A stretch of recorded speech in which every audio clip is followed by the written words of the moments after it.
पिंपळगाव लेप येथील ग्रामपंचायत कार्यालयाच्या प्रांगणात जागतिक आदिवासी दिन उत्साहपूर्ण आणि भक्तिमय वातावरणात साजरा करण्यात आला। जल, जंगल आणि जमीन यांचे रक्षण करणाऱ्या आदिवासी समाजाच्या योगदानाचा गौरव करण्यासोबतच आदिवासी समाजातील महापुरुषांच्या विचारांना उजाळा देण्यासाठी या कार्यक्रमाचे आयोजन करण्यात आले होते। कार्यक्रमाच्या प्रारंभी गावातील ज्येष्ठ नागरिक श्री दिनकर दुनबळे यांच्या हस्ते श्रीफळ फोडून तसेच महापुरुषांच्या प्रतिमेस पुष्पहार अर्पण करून कार्यक्रमाचा शुभारंभ करण्यात आला। ग्रामपंचायत कार्यालयाच्या परिसरात आकर्षक फुलांची सजावट करण्यात आली होती। पूजास्थळावर श्रीफळ व पूजेचे साहित्य ठेवण्यात आले होते। उपस्थितांनी श्रद्धेने महापुरुषांना अभिवादन केले।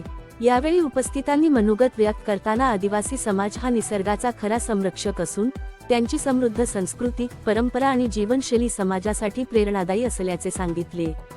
तसेच भगवान बिरसा मुंडा यांच्यासह आदिवासी समाजातील क्रांतिकारक आणि महापुरुषांच्या त्याग व संघर्षाचे कृतज्ञतापूर्वक स्मरण करण्यात आले। या कार्यक्रमास गावातील प्रमुख मान्यवरांसह ग्रामस्थांची मोठी उपस्थिती होती।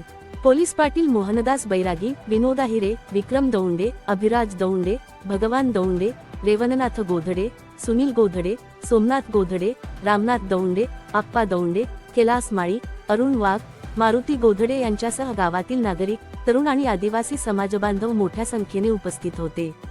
कार्यक्रमाच्या समारोपप्रसंगी उपस्थितांनी एकमेकांना जागतिक आदिवासी दिनाच्या मनःपूर्वक शुभेच्छा दिल्या। येवला तालुका प्रतिनिधी Shri Vinod Balasaheb Ahire, Maharashtra Today TV news Yeola.